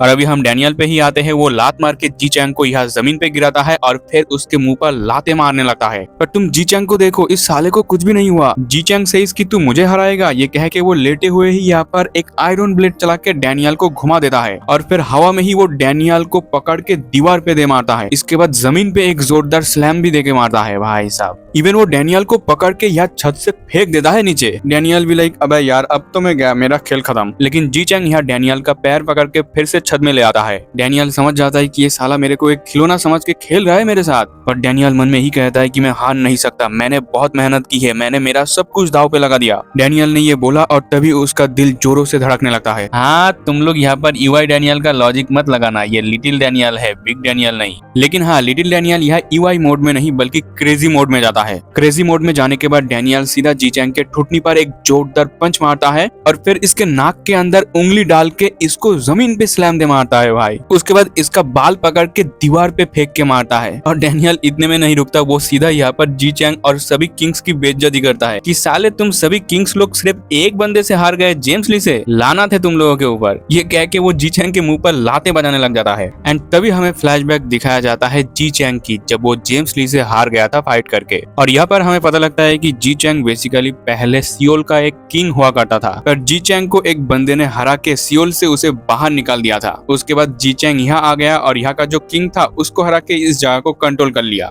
और गाइस जिस बंदे ने जी चैंग को हराया था उसका लुक भी हमें दिखाया जाता है, बैक लुक। एंड गाइस ये प्री जनरेशन का लेजेंड गैब्रियोंग किम का पहला बेटा कीते किम है। खैर जो भी हो, फ्लैशबैक में जेम्स ली बताता है कि यार तेसुमा के पास से मैंने उसका आंखें ले ली और उस ओल्ड मॉन्क का मैंने पैर तोड़ दिया, मतलब गोंग सियोप जी का। पर भाई मैं तुझसे कुछ नहीं लेने वाला, तू जा यहाँ से। फ्लैशबैक खत्म होता है, हम क्रेजी डैनियल के ऊपर आते हैं और जी चैंग यहाँ पड़े हुए कहता है कि थैंक्स भाई, तूने मुझे उस बेकार टाइम का मेमोरी याद दिला दिया। ये कह के जी चैंग अपना हाथ खड़ा करके सीधा एक आयरन ब्लेड मारता है डैनियल के ऊपर। अगर डैनियल इसको डॉज नहीं करता तो उसकी तो हालत खराब थी भाई आज। पर डैनियल ने जैसे ही ये डॉज किया, जी चैंग और भी सारे आयरन ब्लेड उसके ऊपर मारता है। बट डैनियल इन सबको डॉज करने की कोशिश कर रहा था, क्योंकि अगर एक लग गया ना भाई उसकी तो लंका लग जाएगी। भाई तुम खुद ही देखो, इसके अटैक से बिल्डिंग का छत टूट रहा है। और जी चैंग जैसे ही और एक आयरन ब्लेड अटैक करने आता है, डैनियल सीधा इसको लेकर छत से ही कूद जाता है। पर यह मिड एयर में ही जी चैंग अपने पोजीशन को बदल के उल्टा डैनियल के ऊपर आ जाता है और अभी हवा में ही वो फिर से एक आयरन ब्लेड को प्रिपेयर करता है। लेकिन ये अटैक लगे उससे एक सेकंड पहले डैनियल इसको डॉज कर लेता है भाई। और अभी डैनियल देखता है कि इसका हाथ फंस चुका है जमीन के अंदर। डैनियल को लगता है कि उसके पास बढ़िया मौका है, वो हिट कर पाएगा जी चैंग के ऊपर एक, लेकिन ऐसा होता नहीं। जी चैंग उल्टे हाथ का एक आयरन ब्लेड दे मारता है डैनियल के मुंह पर और इस अटैक से डैनियल लगभग बेहोशी हो जाता है। पर जी चैंग नहीं रुकता, वो फिर से डैनियल के ऊपर एक आयरन ब्लेड चलाने वाला था एंड वो चला भी देता है। लेकिन सरप्राइजली हम देखते हैं कि अपने दोनों लौंडे यहाँ पर आ चुके हैं। हडसन ने इस अटैक को अपने राइट हैंड के पंच से ब्लॉक कर लिया है। जी चैंग के आयरन ब्लेड को उसने रोक तो लिया, पर इससे उसे बहुत ज्यादा डैमेज पहुंचा है हडसन को। हडसन तो यहाँ पर दूसरे इलाके के और एक फर्स्ट जनरेशन के मेंबर से मिलकर बहुत खुश हुआ है, वो जाहिर भी करता है। पर जी चैंग को कोई फर्क नहीं पड़ता, वो लात मार के उड़ा देता है हडसन को और यही कहता है कि साले हरामखोर, तू तेसुमा का बच्चा है, हट जा यहाँ से। इसके बाद जे के ऊपर आयरन ब्लेड मारने वाला था, बट बीच में अपना डैनियल खड़ा हो जाता है एंड वो एक इनविजिबल अटैक शायद कर देता है इसके ऊपर। एंड गाइस तुम्हें पता है कि ये वाला अटैक टेक्निक किसका है? जी चैंग तो पहचान लेता है। खैर अभी तो डैनियल अपने इन दोनों दोस्तों को शुक्रिया कहता है कि यार तुम नहीं होते तो मैं मर ही जाता। तभी जी चैंग गुस्से में कहता है कि साले तुझे दूसरों के मूव्स कॉपी करना आता है? तुझ जैसे कमजोर लड़के के पास ऐसा एबिलिटी कैसे हो सकता है? लेकिन फिर भी बेटा, क्या तुझे लगता है तू इसे हैंडल कर सकता है? क्या तू सच में मेरे जैसे एक फर्स्ट जनरेशन किंग से लड़ने वाला है एज ए जेम्स ली की तरह? डैनियल सेज कि जितना मुझे पता है उस टाइम जेम्स ली ने तेरे बॉडी पार्ट से कुछ भी नहीं लिया था, लेकिन जो भी हो उस दिन उसने जो नहीं लिया था आज मैं तुझसे वो छीन लूंगा। जी चैंग कहता है कि देख बच्चे, तेरे अंदर टैलेंट तो है, पर बेटा एक चीज सुन ले, चाहे तू कितने भी हजार लोगों के मूव्स को को कॉपी क्यों ना कर ले, तू उस एक इंसान को कभी कॉपी नहीं कर सकता। मतलब समझ रहे हो, जी चैंग खुद जेम्स ली की यहाँ पर तारीफ कर रहा है भाई। जी चैंग यही कहता है कि तू उसके लेवल पर कभी नहीं पहुंच सकता। जी चैंग ने ये बोला और तभी इनके बीच का ये भसड़ शुरू हो जाता है। डैनियल सेम जेम्स ली के तरह पॉकेट के अंदर हाथ डाल के यहाँ कूट रहा था जी चैंग को। डैनियल को लग रहा था कि वो बहुत आसानी से हरा देगा इसको, पर तभी जी चैंग यहाँ डैनियल का पैर पकड़ लेता है और फिर वो डैनियल के सर पर एक आयरन ब्लेड थ्रो करते हुए कहता है, बेटा देखते हैं कि उसके जैसा स्पीड तेरे अंदर है या नहीं। ऑब्वियसली डैनियल के पास नहीं है, तो वो बिग डैनियल की तरह यह स्विंग होता है और वही आइकॉनिक लात दे मारता है जी चैंग के मुंह पर एंड सीधा एक लात में उसने जमीन में घुसेड़ दिया।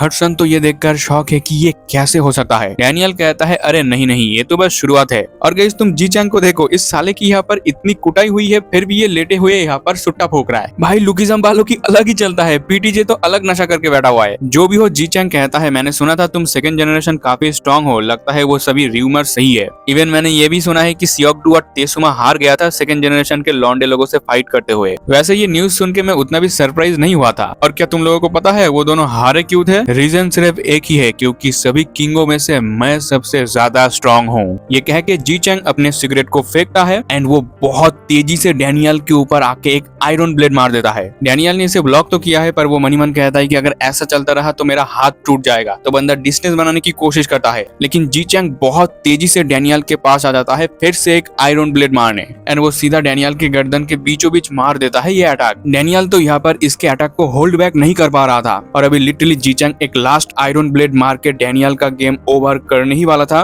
तभी ये दोनों लॉन्डे दौड़ के आते हैं डैनियल को बचाने के लिए, लेकिन कोई काम नहीं बनता क्योंकि जी चैंग मार देता है डैनियल के ऊपर एक आयरन ब्लेड एंड उसने जमीन के अंदर घुसा दिया डैनियल का सर। और अभी जी चैंग इन दोनों से कहता है कि यार तुम लोग लेट हो गए हो अपने दोस्त को बचाने के लिए। एंड अभी डैनियल को पीट के जी चैंग आ रहा था अपने इन दोनों लॉन्डो को पीटने के लिए। जी चैंग तो यही कहता है, देखते हैं तेसुमा का टट्टू क्या कर सकता है। बट तभी जी चैंग के पीछे डैनियल यह फिर से खड़ा हो जाता है एंड गाइज इस बार डैनियल की आंखें काली हो चुकी है। सो हाँ, डैनियल अपने इस बॉडी के अंदर भी यूआई मोड यूज करने वाला है। भाई ये बढ़िया है, अपने दोनों बॉडी में यूआई मोड यूज कर सकता है ये। खैर जो भी हो, अभी हम एक फ्लैशबैक देखते हैं गन और लिटिल डैनियल की। गन यहाँ पर डैनियल को यही कहता है, क्या तुझे पता है मैंने तुझे क्यों चूज किया? डैनियल कहता है, ऐसा इसलिए क्योंकि मैं एक खाली कैनवस हूँ। ये सुनते ही गन तो इसका गुत्ती पकड़ लेता है और कहता है, नहीं बेटा तूने गलत बोला, मैंने तुझे चूज किया है बिकॉज ऑफ अल्ट्रा इंस्टिंक्ट। मुझे वो तेरे अंदर दिखाई देता है, तेरे अंदर पोटेंशियल है, तू मेरे जैसा बन सकता है। डैनियल भी लाइक, यार गर्दन तो छोड़ दे, सांस नहीं आ रही है। गन साइज की मैं बड़ा सरप्राइज हूँ कि डैनियल पार्क के अलावा भी कोई है जिसके अंदर एक कैपेबल पावर मौजूद है, मतलब बिग डैनियल के अलावा भी। एंड गाइस गन ने जो यहाँ पर लिटिल डैनियल की गर्दन पकड़ी हुई है ना, वो जानबूझ के पकड़ा है क्योंकि इस टाइम वो डैनियल के बॉडी को एक मरने वाले स्टेट कॉन्शियस में भेज रहा है ताकि वो लिटिल डैनियल के यूआई मोड को ट्रेन कर सके। गन कह रहा था, जब तू उस मोड के अंदर जाएगा तब मैंने तेरे को जो कुछ भी सिखाया है उसकी मदद से तू एक फास्ट जनरेशन के किंग को भी हरा सकता है। एंड अभी जी चैंग फिर से आयरन ब्लेड अटैक करने वाला था, लेकिन डैनियल का स्पिरिट बहुत ज्यादा बढ़ चुका है, वो मौका नहीं देता। जी चैंग के मुंह पर वो बजा देता है बहुत सारे मुक्के और फिर वो इसके राइट साइड के बैक रिब्स पर एक जोरदार ब्लास्ट पंच मारता है भाई। इस अटैक से तो जी चैंग का आंखें बाहर आ जाता है, उसे बहुत दर्द हुआ है। लेकिन डैनियल इतने में नहीं रुकता, वो इसके ऊपर चढ़ के सीधा इसके छाती पर अपना घुटना दे मारता है। जे और हडसन तो ये देख के शॉक है कि भाई ये फर्स्ट जनरेशन के किंग को कुत्तों की तरह पेल रहा है। जो भी हो, दोनों ही फाइट के अंदर फायर अप हो चुका है, तो ये दोनों ही एक दूसरे की तरफ बहुत तेजी से आगे बढ़ता है। जी चैंग एक आयरन ब्लेड मारने आ रहा था, दूसरी साइड डैनियल एक जोरदार किक थ्रो करने वाला था। इन दोनों का ही अटैक यहाँ पर सक्सेसफुली लैंड तो होता है, पर किसी को भी नहीं लगता क्योंकि इनके बीच में वही चचा आ चुका है जो गाय लेकर गई थी। इस अंकल ने इन दोनों के ही अटैक को डिफ्लेक्ट कर दिया है। ये चचा तो चिल्लाते हुए कहता है कि अबे सालो, तुम एक बुढ़े इंसान को मार दोगे क्या? इस अंकल को देखते ही डैनियल का यूआई मोड चला जाता है यहाँ पर। एंड जी चैंग को देखो, ये इस बुढ़े इंसान के सामने अपना सर झुका रहा था और यही कह रहा था कि सॉरी सर, हमने कुछ ज्यादा ही दिक्कतें क्रिएट कर दी कि आपको यहाँ पर आना पड़ा। हडसन और जे तो यहाँ पर कंफ्यूज है कि भाई हो क्या रहा है यहाँ पर। अब देखो, इस अंकल ने फाइट के बीच में आके क्यों ये फाइट रुकवा दिया। ये अंकल जी चैंग से कहता है कि बेटे, इस लॉन्डे के चेहरे को तो एक बार देख, क्या तू इसके चेहरे से पहचान नहीं पा रहा है इसको? जी चैंग डैनियल को देखकर कहता है कि क्या मैं पहचान नहीं पा रहा? ये अंकल कहता है, शायद तू भूल गया, पर मुझे इस लॉन्डे के अंदर वो दिखाई दे रहा है क्लियर तरीके से। मुझे तो क्लियरली दिख रहा है कि इस लॉन्डे का चेहरा बिल्कुल जिनयोंग पार्क की तरह है जब जिनयोंग पार्क अपने यंग एज में था। ये बात सुन के तो जी चैंग हैरान होता है और कहता है कि क्या ये सही है? ये अंकल कहता है हाँ जी चैंग, तूने शुरुआत से ही इसे गलत समझ लिया। ये लड़का कभी भी हमारा दुश्मन नहीं हो सकता। ये यहाँ पर जिनयोंग पार्क को सिंपली ढूंढने आया है एंड मैं डैम श्योर हूँ कि इस लड़के को उस हरामखोर कमीने ने यहाँ पर नहीं भेजा होगा। अब देखो लिटिल डैनियल तो बिल्कुल शॉक है कि भाई क्या हो रहा है यहाँ पर। ये चचा अपने सर से टोपी को हटाता है और कहता है तेरा नाम डैनियल पार्क है ना? एंड अब जब मुझे ये बात समझ में आ गई है तो मुझे लगता है कि अब मुझे तुम्हें योंग मास्टर कह के बुलाना चाहिए। और तुमने कहा था कि तुम्हें जिनयोंग पार्क के बारे में जानना है, तो चलो मैं तुम्हें सब कुछ बताऊंगा। एंड गाइस अभी इस चचा का फेस रिवील होता है और इनके पीछे दो लेजेंड को तुम देख सकते हो प्री जनरेशन के। एंड ये चचा भी एक प्री जनरेशन का बंदा है, इनका नाम है बागुनो। इवन ये फर्स्ट जनरेशन के अंदर गैप्रियोंग किम का ड्राइवर हुआ करता था। खैर जो भी हो, अभी इन सभी के बीच दोस्ती हो जाता है। हम देखते हैं जीबियम और हडसन एक ही जगह पर नहा रहा था, मतलब ये लोग एक टब के अंदर नहा रहा था। जीबियम के टब के अंदर तुम देख सकते हो हर्बल चीजें मौजूद है, पर वही हडसन को इसने बैठा दिया है स्नेक के डब्बों पर। दूसरी साइड हम देखते हैं जिहान को, जो यहाँ पर सॉरी कह रहा था जैसे जिहान तो यही कहता है कि यार भाई मेरी सॉरी तो एक्सेप्ट कर ले, या फिर मुझे तेरे सामने घुटने टेकने पड़ेंगे, और अगर तुझे अपने बॉडी पर बैंडेज नहीं करना आता तो भाई मुझसे तो पूछ ले। अब देखो जे यहाँ पर कुछ नहीं कहता, तुम्हें पता है जे उतना ज्यादा नहीं बोलता। खैर जो भी हो, इनको छोड़ो, हम आते हैं डैनियल के ऊपर और उसके सामने ये चचा और जी चैंग बैठा हुआ है। एंड गाइस अभी डैनियल को पता लगता है कि इन लोगों को लगा था कि चार्ल्स चोई ने उसे यहाँ पर भेजा है। ये अंकल तो फिर से माफी मांगता है डैनियल से कि सॉरी योंग मास्टर, मैं आपको पहचान नहीं पाया। जब हमें लगा कि आप जिनयोंग पार्क को ढूंढने आए हो तो हमें लगा कि उस कमीने चार्ल्स चोई ने आपको यहाँ पर भेजा होगा। इस बात से डैनियल समझ जाता है कि चार्ल्स चोई भी जिनयोंग पार्क को ही ढूंढ रहा है। जी चैंग यहाँ पर बताता है कि हमें नहीं पता कि चार्ल्स चोई जिनयोंग पार्क को क्यों ढूंढ रहा है, लेकिन रीजन जो भी हो उसका ऑब्जेक्टिव कुछ बुरा ही होगा। मतलब जी चैंग नहीं कह रहा है कि चार्ल्स चोई ऐसे ही जिनयोंग पार्क को मिलने के लिए नहीं ढूंढ रहा होगा, शायद कोई गलत इरादा भी हो सकता है, मारने के लिए भी ढूंढ रहा हो। तो मैंने यहाँ पर मेरे लड़के लोगों को ऑर्डर दिया था तेरे ऊपर अटैक करने के लिए, क्योंकि हमें लगा था कि तू चार्ल्स चोई के लिए काम करता है और जिनयोंग पार्क को यहाँ पर ढूंढने आया है। इसके लिए माफ कर देना यार, गलती हो गई हमसे। डैनियल इसे माफ कर देता है और फिर इनसे पूछता है कि वैसे तुम लोग जिनयोंग पार्क को कैसे जानते हो? जी चैंग कहता है मिस्टर नो के ऊपर जिनयोंग पार्क का बहुत सारा एहसान है, ठीक वैसा ही मिस्टर नो का बहुत सारा एहसान है मेरे ऊपर, इसीलिए मैं उनके साथ हूँ। ये अंकल बोकुगो नो भी यहाँ पर बताता है कि मैं भी चार्ल्स चोई से भाग रहा हूँ और मैं यहाँ पर प्लान कर रहा हूँ चार्ल्स चोई से बदला लेने की। डैनियल कहता है चार्ल्स चोई से बदला? बोकुगो नो कहता है कि हाँ आपने सही कहा, सिर्फ मैं नहीं बल्कि गैप्रियोंग किम के फिस्ट गैंग के हर एक बंदा उससे बदला लेने के लिए उतावला है। ऑल्सो ये हमारे लीडर जिनयोंग पार्क के लिए भी है, जो कहीं पर अकेला इस चीज से सफर कर रहा है। डैनियल कहता है कुछ है जो मुझे जानना है। जी चैंग कहता है वो क्या है? डैनियल कहता है कि मैं इस विलेज में आया जिनयोंग पार्क के बारे में जानने के लिए, लेकिन मैं जितना इसके अंदर घुस रहा हूँ मेरे पास सिर्फ क्वेश्चन आ रहा है, इसका कोई आंसर नहीं आ रहा। आखिर एग्जैक्टली मेरा रिलेशन क्या है जिनयोंग पार्क के साथ, एंड मेरे मॉम के साथ उसका क्या रिलेशन है, एंड क्यों मिस्टर नो यहाँ पर मुझे योंग मास्टर कह के बुला रहा है? मिस्टर नो यहाँ पर कहता है कि ये चीज आपके फैमिली मैटर है, तो मेरे जैसे बुढ़े इंसान से सुनने के बजाय तुम्हें जिनयोंग पार्क से खुद मिलना चाहिए, तुम्हें सारे सवाल का जवाब मिल जाएगा। मैं तुम्हें बता देता हूँ कि जिनयोंग पार्क इस टाइम करेंटली कहाँ पर है, तुम वहाँ पर चले जाओ, तुम जाके उससे मिलना और मेरा नाम ले लेना। अब देखो डैनियल यह बड़ा शॉक हो जाता है कि क्या ये जानता है जिनयोंग पार्क कहाँ पर है, क्योंकि डैनियल को तो ऑलरेडी पता है कि उसके दूसरे बॉडी को जिनयोंग पार्क ने ही कैप्चर करके रखा है, लेकिन उसे ये नहीं पता कि जिनयोंग पार्क का लोकेशन कहाँ पर है, मतलब जिनयोंग पार्क रहता कहाँ पर है। डैनियल अपने मन में नहीं कह रहा था कि शायद जिनयोंग पार्क फास्ट एफिलेट के अंदर ही होगा वर्कर्स के। एंड अभी मिस्टर नो यहाँ पर एड्रेस लिख देता है कि जिनयोंग पार्क कहाँ पर है। डैनियल जैसे ही यहाँ पर देखता है वो कहता है कि क्या वो सियोल में है, गैंगनम में? जो भी हो, डैनियल इनको बो डाउन करके थैंक यू कहता है और यही बोलता है कि मैं पक्का जिनयोंग पार्क से मिलूंगा। एंड डैनियल जाने से पहले फिर से इन सभी को एक बार शुक्रिया कहता है। एंड इस टाइम डैनियल जाते हुए जी चैंग को देख रहा था, तो जी चैंग से इसकी क्या मुझे कुछ कहना चाहता है? डैनियल सीधा जी चैंग के सामने आता है और कहता है प्लीज आप मेरे क्रू को ज्वाइन कर लो, आपकी ताकत की जरूरत पड़ेगी हमें। ये सुन के तो जिहान और जीबियम दोनों ही शौक है कि भाई ये मजाक कर रहा है क्या, हमारे बॉस को रिक्रूट करने का बात कर रहा है। दूसरी साइड मिस्टर नो कहता है जैसा मैंने सोचा था, ये लड़का ठीक उसके ही जैसा है। एंड गाइस डैनियल यहाँ पर रिक्वेस्ट कर रहा था, पर जी चैंग सिंपली यह मना कर देता है, ऑब्वियसली चीज है। वो डैनियल के सर पर हाथ रखता है और कहता है मुझे यहाँ पर ही रहना है, मैं ऑलरेडी बहुत पहले मर चुका था, पर अब मैंने फैसला कर लिया है मैं अपनी पूरी जिंदगी मिस्टर नो की मदद करता रहूंगा यहाँ पर। लेकिन हाँ, जी चैंग एक चीज प्रॉमिस करता है कि जब मेरा काम यहाँ पर सब कुछ ऑलरेडी खत्म हो जाएगा तब मैं आऊंगा तुम्हारी मदद करने। डैनियल कहता है ठीक है मैं समझ गया, फिर हम जा रहे हैं जिनयोंग पार्क को ढूंढने। हम देखते हैं ये तीनों ही यहाँ से निकल जाते हैं एंड इनके जाने के बाद हम इस अंकल और जीचैंग के बातचीत के ऊपर आते हैं एंड जीचैंग यहाँ पर बता रहा था कि सर हम जो काम कर रहे हैं वो बहुत ही डेंजरस है, तो हमें यहाँ उसकी मदद चाहिए था पर हमने मांगा नहीं। ये अंकल कहता है कि हमने सही किया, वैसे भी हम उसके ब्लड लाइन के किसी भी इंसान को खतरे में नहीं पड़ने दे सकते। मतलब समझ रहे हो यहाँ पर किसकी बात हो रही है? इससे तो पता चल जाता है कि पक्का डैनियल के साथ जिनयोंग पार्क का कोई तो रिश्ता है। खैर गाइस, इसी के साथ ये आर्क यहाँ पर खत्म हो जाता है एंड इसमें बहुत कुछ पता चला हमें। तुम समझ गए होंगे कि पास्ट में चार्ल्स चोई ने गैब्रियोंग किम को पक्का धोखा दिया होगा, इसीलिए गैब्रियोंग किम के सारे मेंबर उससे बदला लेना चाहता है। और आज तो इतना कंफर्म हो गया कि जिनयोंग पार्क का रिश्ता कुछ तो है डैनियल के साथ। जो भी हो गाइस, अगर तुम लोगों ने यहाँ तक वीडियो को देखा है तो कमेंट कर देना ताकि मुझे पता चल जाए कि कौन कौन मेरे लुकिज्म के इस पार्ट सीरीज को देखता आ रहा है अब तक। आई नो कि तुम में से काफी लोगों ने ऑलरेडी इसके सारे चैप्टर्स पढ़ लिए होंगे। मैं डालने की कोशिश तो करता हूँ वीडियो जल्दी, पर इतना काम रहता है कि यार मुझसे हो ही नहीं पाता। एंड मैं जितना इसको पढ़ रहा हूँ ना, मेरा इंटरेस्ट उतना ही बढ़ता जा रहा है, मैं इतना तो कह सकता हूँ। और रिसेंट चैप्टर में मैंने सुना है कि बहुत तहलका मच रहा है एंड रिसेंट जो आर्क चल रहा है लुकिज्म के अंदर वो प्री जनरेशन का आर्क है। टेंशन मतलब अभी तो 618 चैप्टर चल रहा है पर हम आ चुके हैं 440 चैप्टर में।